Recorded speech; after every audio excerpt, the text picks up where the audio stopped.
Hey, everybody. I am Dr. Andy Roark, and this is the Uncharted Podcast. Guys, I'm here today with my friend Maria Pirita, and we are going to the mailbag to talk about this poor practice manager who has had not one, not two, but 3 veterinary assistants ask if they could have some support to go to tech school. And the practice owner / upper management has said, no, you cannot.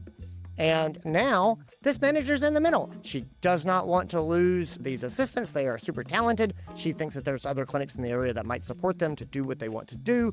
And what is she going to do with that? How do you message that to the assistants? How do you communicate in a way that is going to maximize their chances of retaining these people? And how do we do a little bit of managing up the chain? How does that happen?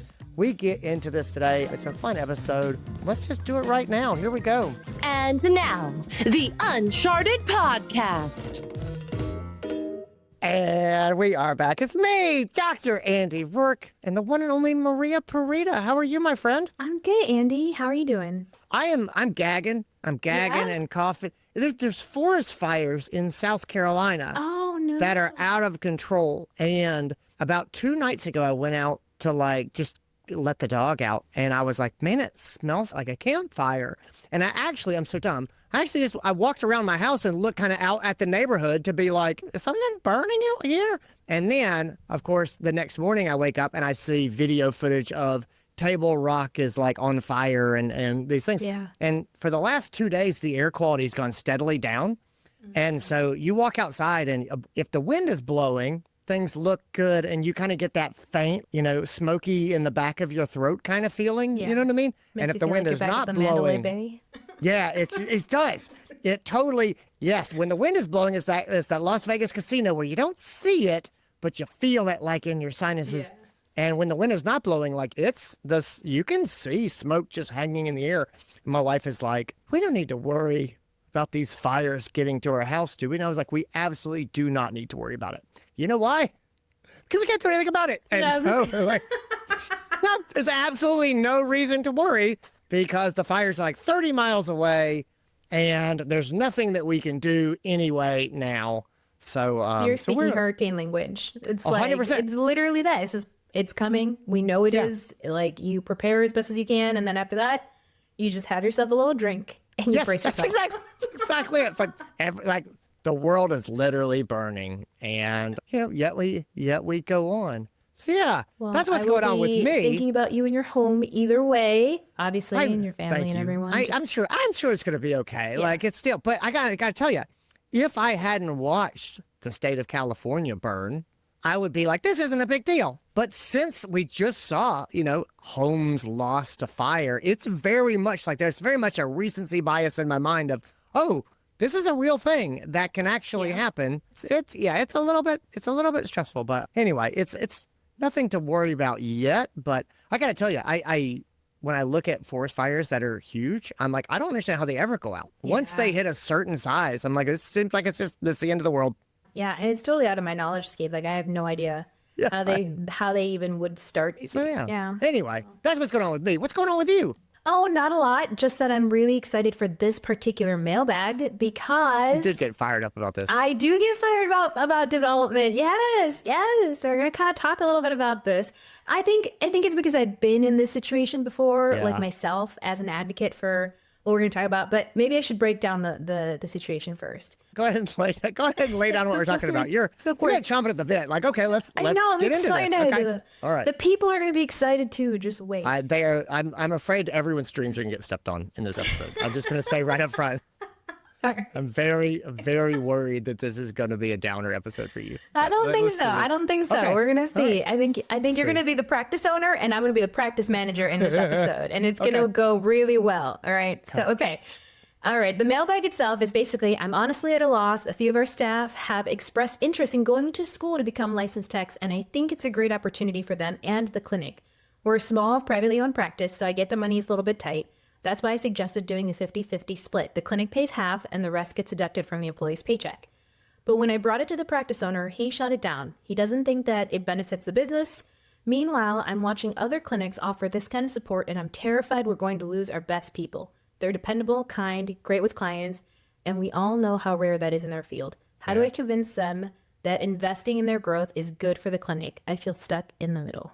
This is a great question. And also, I got to say, I really appreciate the person who wrote. I think that there's a lot of empathy going all the way around, right? I think that they're looking at their text and they're like, hey, I want to keep these people and I want to grow these people. And then I think they're being kind to the practice owner and saying, they didn't say, he's wrong and this is a terrible idea. They were like, I understand we're a small business.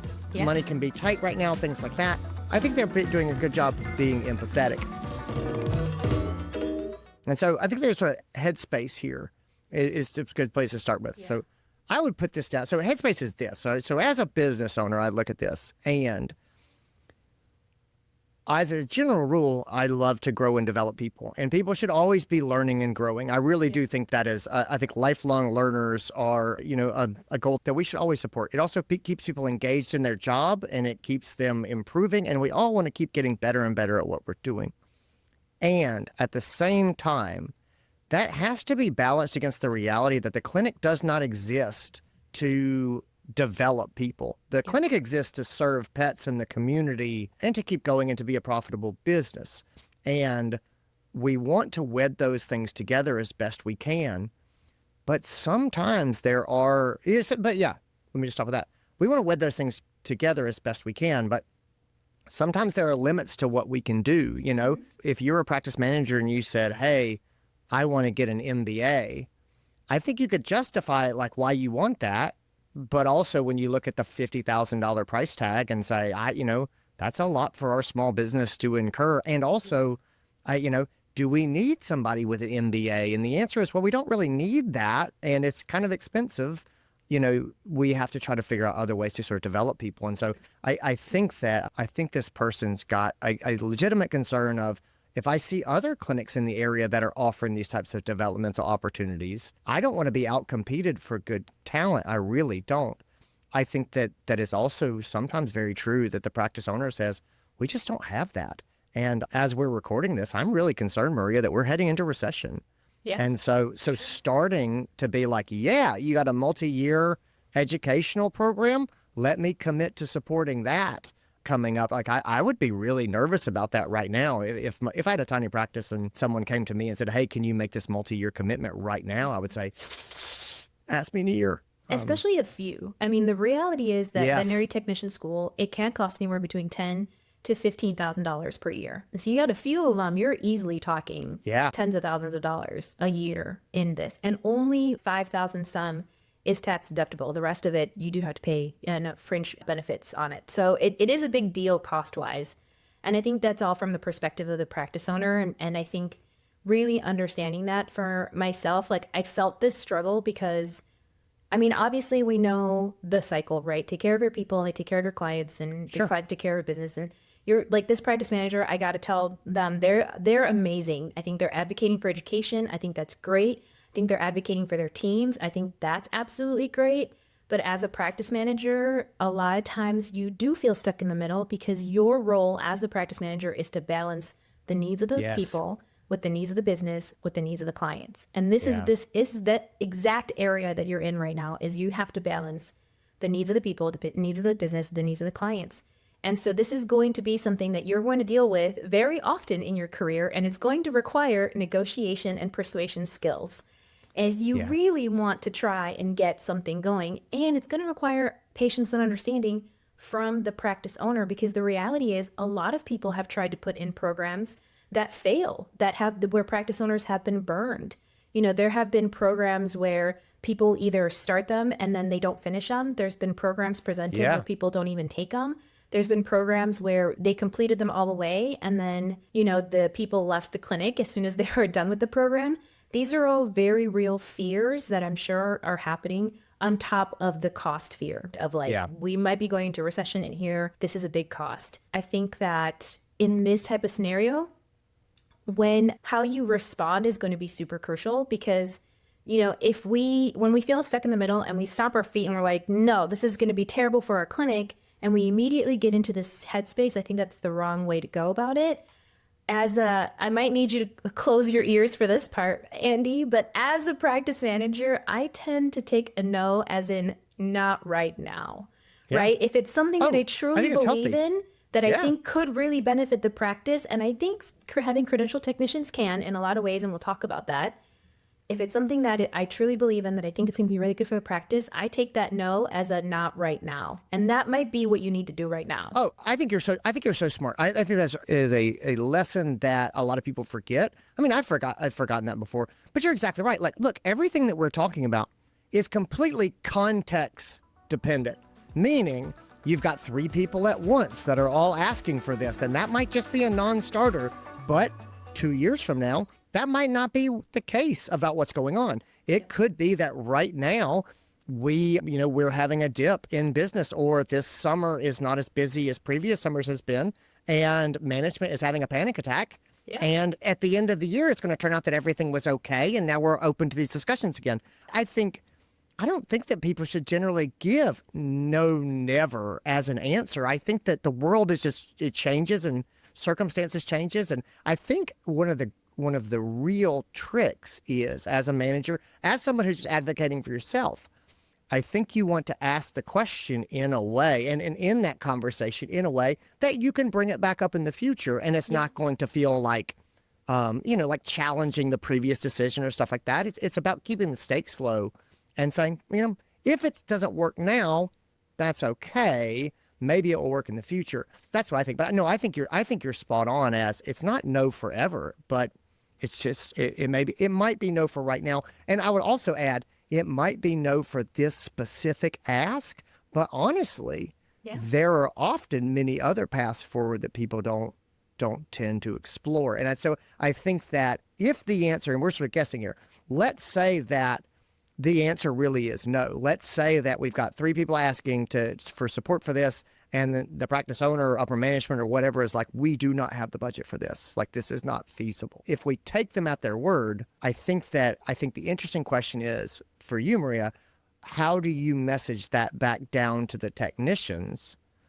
And, because I don't want to lose these people. Mm-hmm. And then what do you do to try to manage up? And so those are 2 different challenges, but I think that's the rest of the episode. It's early to take a break. One more thing for Headspace. Okay. Do not get yourself into a mentality that says, I have to put this program into place, otherwise my people are going to leave. And I think that that's really, really important, because it said in here, I'm terrified that we're going to lose our best people. People don't only stay because you develop you develop them. That is a reason that they stay. And there is a very interesting study that actually just came out from the American Animal Hospital Association. It's part 2 for Please Stay. Just recently came out. And in there, I highly urge you to look into it for a resource. The number one reason people feel appreciated right now, they divide it up between roles there. But a lot of it is your pay needs to be there first, right? Like when we talk about appreciation on the podcast, the pay really does need to be there first. So you have to also consider if maybe your clinic is just not ready to put in a program yet like this.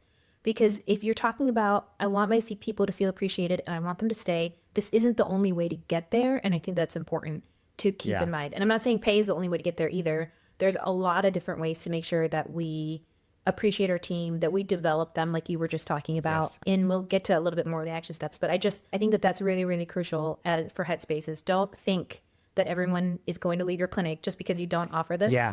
That's not how this is going to work. Totally. No, I think that's a great point. Catastrophizing. It's like, this is probably not an ultimatum. And again, there's other things that we can do to make sure that people feel appreciated and also to try to develop them. And again, we can even be honest with them and say, I know this isn't really what you're looking for. It's what we can do right now. I want to keep advocating for you. Again, I like to think that if we treat people well and we're sort of leading with mission and purpose and we're trying to do good work, that people are not like, the place down the road is going to pay for my education. I'm guessing.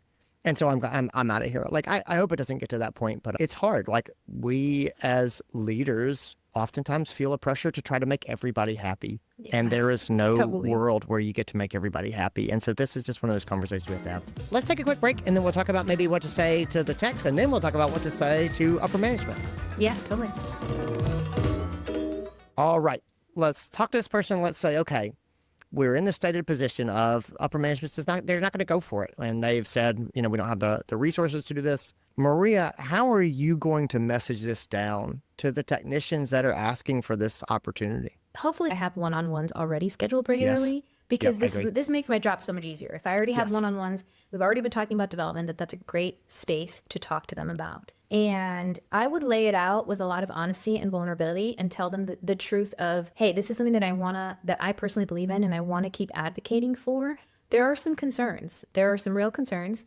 And I'm trying, and in the meantime, I'm going to tell them the truth. I'm going to try and work on those concerns, but I also does not seem like it is something that's going to happen this year. And I'm going to be honest with them 100% about what's going on. I think their communication style really comes into play here on like the relationship level that I want. But I also don't want to immediately have them deflate on their dream of becoming a veterinary technician, right? I also want to ask them, like, if we can't do this, and hopefully you ask them before you put together the program, because when I started in my clinic trying to put together a program like this, that was very much something that we discussed. I'm like, I'm going to try and advocate for this, but I just want you to know there's a good chance, like, it depends on the financials of the company. It depends on the whole process of how we do it. And obviously, like, in my situation, my practice owner had been burned before in the past. Yeah. Somebody had done the program, signed up for it, he paid for it, they flunked out, and he lost a lot of money. So I had a lot of work to do in order to advocate for my program. And so I had to let them know about that. I was honest about it. I was like, hey, just so you know, this is what we're dealing with. It's a very real concern.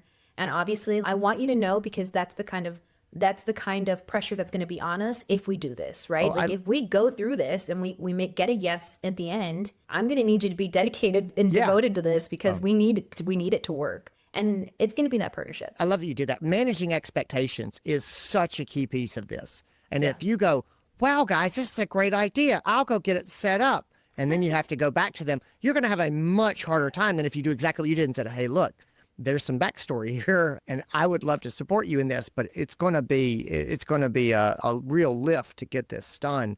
I think that's just so smart in how you set the conversations up, because you don't have full control. And I think, a lesson I learned the hard way, because I get excited about ideas and I'll get fired up and I'll be like, yeah, this will be great. And it took me a while of realizing, oh man, Andy, when you do that and then it doesn't go the way that you want it to, people are really much more let down, or they can be much more bothered, because in their mind, they had fallen in love with the idea that you had given to them or that you had, encouraged. Yeah. And I just found like, okay, it's better to be honestly more sort of not down necessarily, but be very honest about the fact that this might not work, but I would like to try it. And then if everyone loves it and it sails right through, you look great. But then if there's pushback, then at least you've put them into a good place. I really like that a lot. I really like also when you sort of said, what are the other things that you're looking for here? And so when we teach coaching, I really like the GROW model of coaching, GROW. Yeah. And so the GROW model of coaching, I think as soon as I started to get pushback here, I think the question that I would ask the technicians is, okay, what do you really want to accomplish? Like, you say you want to go to tech school. Tell me why. And a lot of people don't have an answer to that. They're like, oh, I've been told the whole time that tech school is better. It's just to be better, to go to the next area level, it's better. To get a raise, I need to go to tech school or whatever. Like, what are their reasons? Hopefully their reasons are because I want to do more of this kind of work, because I want to learn about these kinds of things, because I want the experience of learning and things like that. I really want to know, what is the actual goal? Because the goal of having a degree, I don't think it's a very good goal. You should get a degree to do something or to go somewhere, or because you want the process of getting the degree. And so G is, what is the goal? And I want to talk to them and really try to understand, because I might not be able to get them a tech school degree. But if their goal is to have a better understanding of more advanced medical procedures, we can work on that without sending to tech school. And that's not to say that there's no benefit to tech school. It's just, this is a way that we can try to scratch that itch in a way that's feasible will actually happen. If you say, I want to be more knowledgeable of this, I want to, I don't know, I'm really interested in surgery, and tech school is going to get me credentialed, which is going to move me in that direction. I go, well, maybe there's some other base things we can start to do around supporting surgeries that will, again, scratch that itch, get that learning going, and help you feel like you're at least moving in that direction, starting to get those experiences, just because that's what we're able to now. And to your point earlier, Maria, the answer is not no forever. It's just we can't go down that specific path now. So that's that. So G. R is the realities. And so I would say to them, those are your goals. What do we have for you here? What are opportunities that you see right now that you could start doing? What are you doing in your job that's kind of similar to that? Do you see other people doing things in the clinic that maybe they're not licensed techs, but there are things that you would think are interesting? Are there skills that you would like to learn that we do here? All of those kinds of things, I want to ask them, what are the realities of the current situation, both good and bad? What are the headaches? What are the things you don't like? But also, what are the things that you see and you do? What have we got going for us here in the clinic? What are the things that you wish that we did differently in the clinic? And so I'm going to start looking for those realities of what is true, both good and bad, in our current situation. And then O is opportunities, when I say, okay, great. Given these realities, we cannot afford to send 3 people to tech school right now. And you have this goal that you've picked out, and these are the realities that are around us. What opportunities are there? What could we do? How could we support you in a way that's maybe not, a formal credentialing right now? What help me to help you? And now I am hoping that I'm working with this person collaboratively. If they said, hey, look, seriously, I want to go to tech school to get a pay raise, I go, okay, great. Well, these are the realities of kind of where we are and what we can afford and what we're doing and how we're trying to grow the practice. And then the person can say, well, are there opportunities for me to do these other things? And, maybe I can grow my skills there or bring value to the practice there, and I could be compensated for that. Say, great, let's talk about that. Let's see if there's something we figure out. And the last thing is W, which stands for will. In my mind, I always think it stands for work, which is, okay, great. Now that we've talked about where we're going and what the realities are, and then what the opportunities are given those realities, what are you willing to do? Like, what's the plan?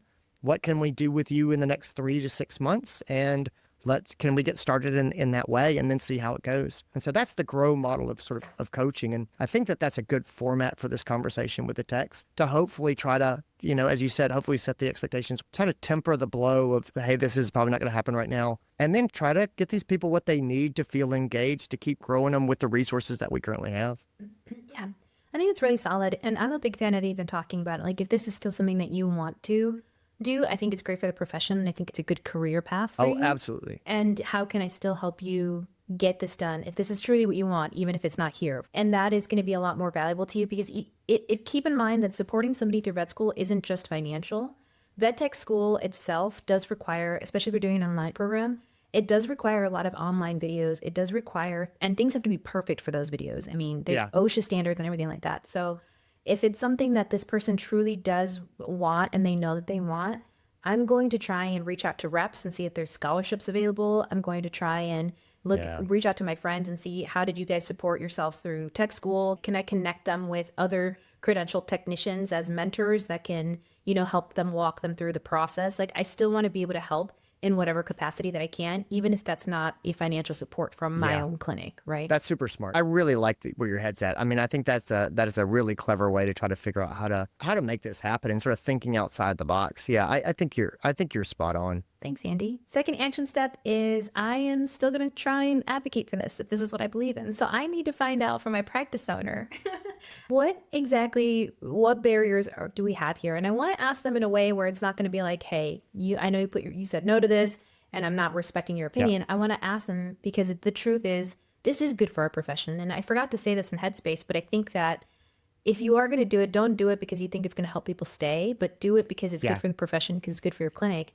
And there are obviously real stats that show that having credentialed technicians doesn't improve revenue. You can look at towards the ABMA and see what credentialed technicians can do. In some states, while they're going to school, they can start doing those tasks. So literally, I have some friends that are going to school right now, and their clinics are having them do already their ultrasound guided cystocentesis, because they can do that while they're in tech school in that state. Obviously, always look at your state guidelines. So really finding out from your practice owner, like, what are the real barriers? If it is a cost barrier, can you just do one? And can you save up money to put the one and that can get them started? And if you are just going to do one, just know that it has to be a fair application process with an interview and all of those things, because you have a lot of people and you're going to rub some people the wrong way if you can only do one, but they're going to understand that financially you can only afford to do one. And those interviews should talk about how are you, set the expectations that we talked about, but like, understand that if you're already working 40 to 50 hours, this is going to be 10 to 12 hours of schoolwork on top of that. Like, what's your plan to do that, while you're working? You need to set the guidelines of the GPA that you expect. How often are they submitting in their grades to you? How often are you doing check-ins and mentorship through the whole thing? How else are you going to support them if they do fall behind, if they do fail a class? Like all of those things, I think need to be talked about so that they reduce some of the fears that usually the practice owners are going to have with these programs, which again, it all stems from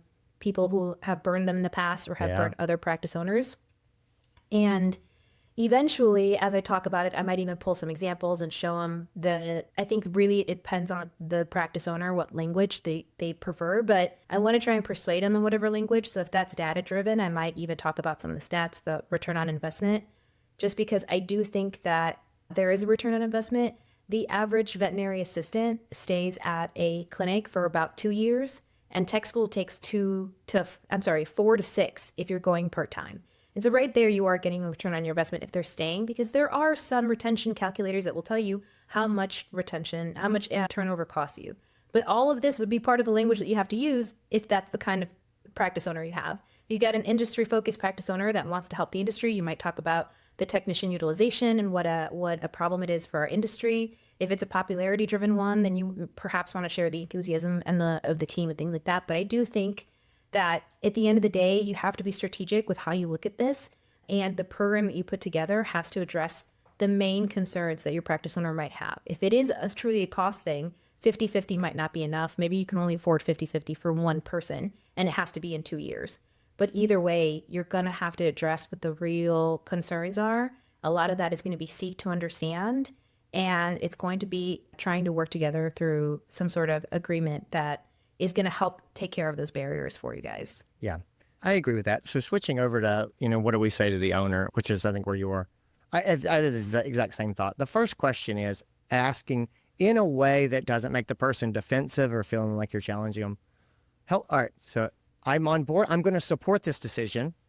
Help me understand how you made the decision, just so I know and I can be a good supporter. And then it's not about questioning in order to fight with them or challenge them. It's really understanding it. A lot of times we jump immediately to the idea that this is about money, and sometimes it's not. Mm-hmm. Sometimes it's, hey, I'm a one vet practice, and I've got 2 credentialed vet techs, and I don't have enough credentialed vet tech work for them to do. Yeah. I don't need 5 credentialed vet techs and to pay 5. Like, we're not at a place there. And everybody likes to say, well, you can grow your business to support them. Sometimes you can, and sometimes you can't. It's very much dependent on context. As much as I would like to believe, I think that there's sort of a story that people say, which is you can always support someone who gets a higher degree of education. I don't know that that's true, especially when you're talking about a small business. Sometimes, again, I go back to the practice manager who gets an MBA, and I go, oh, I mean, there are some big hospitals that have practice managers with MBAs, and it's great, and it makes a lot of sense because they have 100 employees. And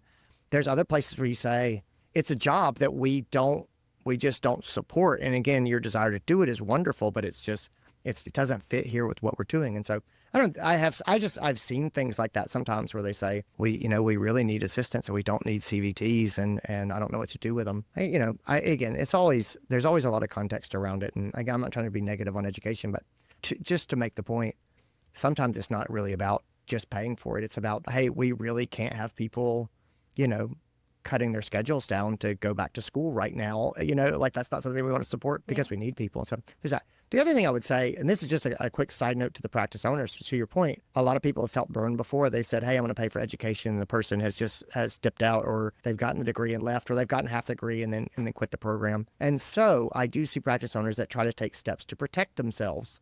And they'll do stuff like they'll try to get people to sign a contract that says... the golden handcuffs. We call those the golden handcuffs. Yeah. Yeah. They'll be like, if I pay for this, then you're going to stay here for X number of years after you get the degree. Or they'll say, if you drop out, you're going to pay me back for the money that we spent. It's like, neither of those things is going to happen. Just so you know, all you're going to do is start a war.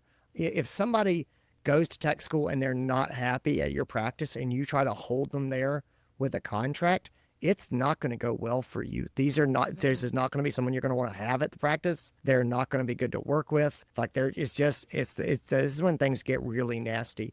And the same thing of trying to get a vet tech, that's not even a vet tech because they didn't finish tech school, trying to get them to pay you back $10,000. Like that's a horrible look for you. It's not going to go well. It's just terrible. And so I am a big fan of doing things like this. I really am. I mean, I hope I don't come off it sounding like I'm not. I am a big fan of doing this.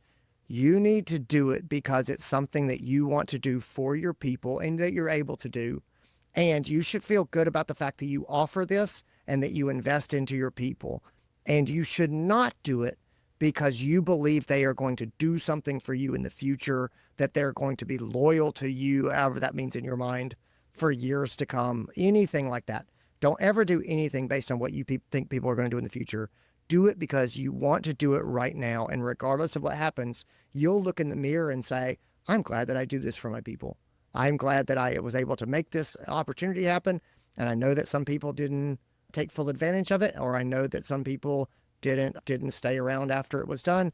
But I feel like I did what I could to make the world a better place and to help people and to grow people, knowing that sometimes they're going to go on and do other things. That's the only reason to invest in education. And I think it's a really, really good reason to invest in it. Yeah, I think you're so right on that. I'm not a huge fan of those golden handcuffs either. I think you're right. I think when you really think about it, like I said, if the average assistant stays 2 years and the tech school takes 4 to 6 years, and then you're asking them for 2 years after that, you're basically having them sign their life for 8 years. Andy, the Army does that. There's no way people are going to want to do that and lock themselves in for 8 years. That's wild. So I agree with you. When I say agreement, I do really think it should be in writing because you need to have these things written down about like what are the standards. But I think you're right. I think that forcing them to stay leads to a lot of resentment, things like that. They should stay because they want to stay, because you supported them so well through this. They feel like, you know, it's the right thing to do, not because they have to, because otherwise they're going to have to pay back thousands of dollars. So I really love a memorandum of understanding, an MOU, instead of a contract. Like, again, I'm not going to try to contractually hold this person, but to your point, let's be really clear about what the expectations are. Like, why am I doing this? What do I expect from you? What do you expect from me? Let's write it down and let's both sign it. And it's not going to have penalties. It's not going to have paybacks, anything like that. But it is in writing and clear. And we both signed it to say, yes, this is what we're agreeing to. This is what we plan to do. I think you're really spot on with get it down in writing, just clear expectations so that people are not surprised later on. I think that's really smart. And I think the other thing is when we talk to the owners, we talk to the manager, upper management, whatever, and say, help me understand this decision, because people will ask me about it in the future and I want to, or ask me for this. I want to understand, what the reason or rationale is. And say, and then let's wait and see what they say. And then I'm going to probably ask them some follow-up questions just so I kind of understand, well, what is our philosophy on this? I totally understand this decision. I am concerned about being able to retain these employees. I think they're really good employees. I am concerned that other clinics would offer them this opportunity and that they know that or they believe that that's true. Are there things that we can do to try to retain these people? And if I've talked to the techs or the assistants and I have asked them, what are your goals? What are you looking for? I have that knowledge of what they really want. And now I'm talking to the owner or upper management about what might be possible. Now I can start to try to work something it's not a magic wand. Hey, we can now suddenly do this thing we couldn't do otherwise. But it is usually a show of good faith. And I can go back and, it's funny. A lot of times if you say to people, hey, we can't do the thing that you want to do, and this is why we can't do it, but this is what we can do in place, because I really do want you to be here. And I want you to know that we appreciate you and we do want to invest and grow you. That can mean a lot to a lot of people. And to your point at the very beginning, Maria, this all happens inside of a larger context of like, are we treating people well? Are we showing appreciation? Are we taking care of them?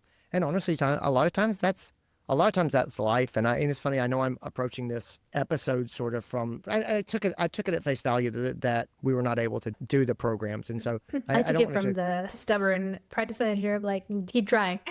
Keep trying. It's like, go back in there. Go back, rework your program until it works. Yeah. It's one of those things. I'll tell you this, just to speak for practice owners, is there's a huge amount of guilt, I think, that people who don't own practices don't really understand, or people who haven't run a small business don't understand, of like, you really want to do these things for your people. You really do. It's a special kind of sort of fear when you look at the payroll and you say, oh man, that's what comes out, and there's no negotiating with it. Like, it comes out, and then you kind of look and you say, well, boy, patient numbers are down last month, and we, boy, there's open appointment slots on the schedule, and it's easy to feel a lot of fear and say, oh man, I want to be certain that we can make payroll, that we can keep people on board, that I'm not going to have to lay someone off because we took on other expenses and stuff. And again, sometimes that's real and rational. Sometimes it's purely an emotional, reaction or it's catastrophizing. But I thought that this letter was really well written, and that I felt a lot of empathy for both parties. And I think that's the mindset I think that sets people up for success.